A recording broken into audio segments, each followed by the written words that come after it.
मुंबई नगरी जो कभी सोता नहीं है, लेकिन उस रात वो सबसे अंधेरी रात को सामना करने वाला था। आखिर किस तरीके से 10 आदमी ने AK-47 और ग्रेनेड से लैस होकर के पूरे मुंबई शहर पर टूट पड़े थे, जिसने सबसे बड़ी 3 आइकॉनिक स्थानों को अपना निशाना बनाया। पहला था Taj hotel palace, Chhatrapati Shivaji terminal और ओबराय ट्राइडेंट्स। और यह सब जब खत्म होता है तो लगभग 147 लोगों की जानें जा चुकी थी और दुनिया ये बातें सुनकर हैरान रह गई। लेकिन ये पहली बार नहीं था कि जब आतंकी हमला इंडिया में पहली बार हुआ था, और ना ही ये आखिरी बार था। तो दोस्तों, आज हम भारत में जितने भी आतंकी हमले हुए हैं उनको हम गहराई से जानेंगे, जिसमें भारत में पहली आतंकी घटना से लेकर के सबसे बड़ी आतंकी घटना को आपको जानकारी दिया जाएगा। और इस वीडियो में पाकिस्तान के उस छायादार भूमिका को भी हम उजागर करेंगे जो आतंकी के पीठ पीछे बंदूक रखकर कैसे चलाता है, उसको भी आपके सामने लाएंगे।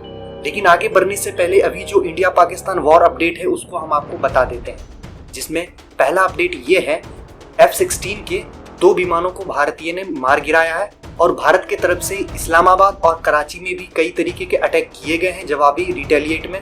और INS विक्रांत के द्वारा अरब सागर से जो आपके सटे हुए वहाँ के जो कराची पोर्ट है उसको भी तबाह किया गया है। अभी तक के लिए 3 बड़े जो है अटैक हो चुके हैं इंडिया की तरफ से रिटेलिएट के तौर पे। लेकिन अब आगे जो भी जानकारी होगी आपको हम लाइव आकर के बताते रहेंगे। लेकिन उससे पहले जो मैं ये डॉक्यूमेंट्री लेके आया हूँ उसको आप जरा गौर से सुनिए और लास्ट तक समझिए। तो जनता जनार्दन की जय बोलकर शुरू करते हैं।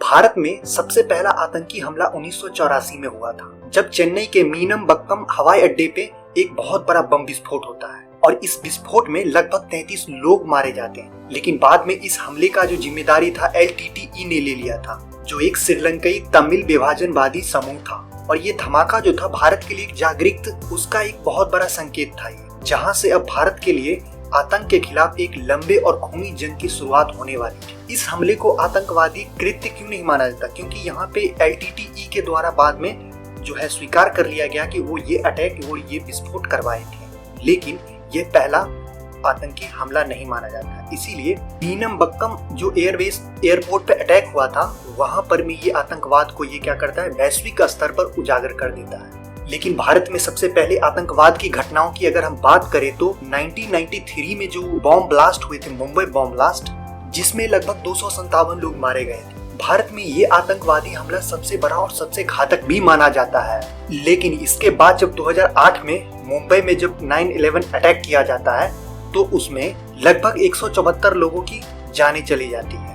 ये घटना इतनी क्रूएलिटी की हद पार करती है, जिसमें 60 घंटे तक लगभग 10 गनमैन और ग्रेनाइट से लैस व्यक्ति ने घेर कर बिल्कुल तबाही मचा रखा था। और इस घटना को अंजाम देने की जिम्मेदारी लश्कर-ए-तोयबा, जो पाकिस्तान से ऑपरेट किए जाते हैं आतंकवादी, उन्होंने ये इस घटना को जिम्मेदारी लिया। जहां 174 लोगों की जानी जाती है, उसमें से 20 पुलिस वाले और लगभग 26 विदेशी नागरिक शामिल थे। लेकिन अगर मरने वालों की संख्याओं के हिसाब से अगर बात करें तो जो 1993 में जो बॉम्बे बॉम्ब ब्लास्ट हुआ वो एक बहुत बड़े पैमाने की बॉम्ब ब्लास्ट और बहुत बड़ा एक ट्रेजेडी था।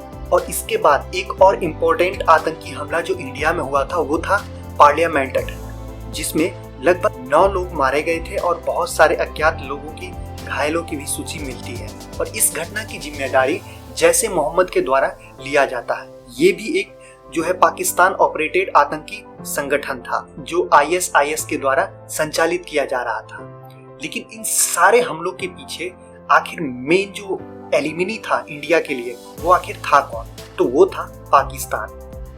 लेकिन अब डायरेक्ट इस बात को जब रखा गया अंतर्राष्ट्रीय मंच पर तो पाकिस्तान तो डायरेक्ट इसे डिनाई कर दिया। लेकिन 2008 में जो मुंबई हमला हुआ था उसमें से एक जिंदा आतंकवादी अजमल कसाब पकड़ा जाता है और वो कबूलनामा करता है कि ये सारे प्लानिंग पाकिस्तान में किए जाते हैं। और इसका जो सपोर्टिंग होता है, लीड रोल करता है, वो करता है पाकिस्तान की खुफिया एजेंसी ISIS। और इसके साथ ही अगर 1993 बम ब्लास्ट की बात करें तो उसमें भी पाकिस्तान के संलिप्त होने की पूरी सबूत मिली थी, जिसमें भारत से दाऊद इब्राहिम जो था, जो भारत से भाग के चला जाता है, उसका भी हाथ इस बॉम्ब ब्लास्ट में संलिप्त था। तो भारत पर कराए गए ये मेजरली 3 सबसे बड़े जो आतंकवादी अटैक थे ये तो थे ही, लेकिन और भी कई छोटे बड़े आतंकवादी अटैक होते ही रहे थे। हाल फिलहाल में जैसे पहलगाम में हुए, फिर जैसे एक बद्रीनाथ के लिए जो बस जा रही थी उस पर भी अटैक किया गया, तो ऐसे कई छोटे बड़े जो है आतंकवादी अटैक होते रहे, लेकिन एक बहुत ही बड़ी बात यह है कि भारत में स्वतंत्रता की जो एक मतलब उसकी जो एक कीमत है वो भारत आतंकवादी हमलों के चुका रहा है। ऐसा कहने का तात्पर्य मेरा ये है कि भारत में जितनी स्वतंत्रता की आज़ादी मिली हुई है, कहीं न कहीं इसके पीछे जो आतंकी का जो पनाह हो रहा है, हमारे इंडिया में भी कई लोग रह करके आतंकी को पनाह देते हैं, ये कहीं ना कहीं हार्म कर रही है इंडिया के लिए। इस चीज़ से बचने के लिए या इस चीज़ से निपटने के लिए कोई ना कोई एक ठोस कानून या एक ठोस कदम भारत को उठाना ही पड़ेगा। नहीं तो कब तक हम एयर स्ट्राइक करके, सर्जिकल स्ट्राइक करके मारते रहेंगे, इनको ठकोसते रहेंगे, लेकिन ये लोग सुधरने वाले हैं। क्योंकि यहाँ पे हम 100 को मारेंगे, 500 लोग आ जाएंगे इनके। आज अगर इंडिया वॉर को ओपन किया है पाकिस्तान के खिलाफ, तो इसके पीछे कहीं ना कहीं सबसे बड़ा रीजन आतंकी ही है। अगर आतंकी को पनाह देना अगर पाकिस्तान छोड़ चुका होता तो शायद अब तक उनको इतना बड़ा नुकसान नहीं झेलना पड़ता, लेकिन अब उन्होंने जो शुरुआत कर चुके हैं तो उनका ये परिणाम बहुत भुगतना ही पड़ेगा। तो दोस्तों, अभी जो भारत पाकिस्तान की जो भी वॉर स्ट्रेटजी चल रही, रिटेलिएशन चल रहा है दोनों साइड से, ताबड़तोड़ जो भी डिफेंस सिस्टम के द्वारा जो भी काम किए जा रहे हैं, उसको लेकर के हम आपके लिए लाइव शाम को आपके बीच लाता रहूँगा, जितने भी सारे अपडेट होंगे, और आप हमसे जुड़े रहिए।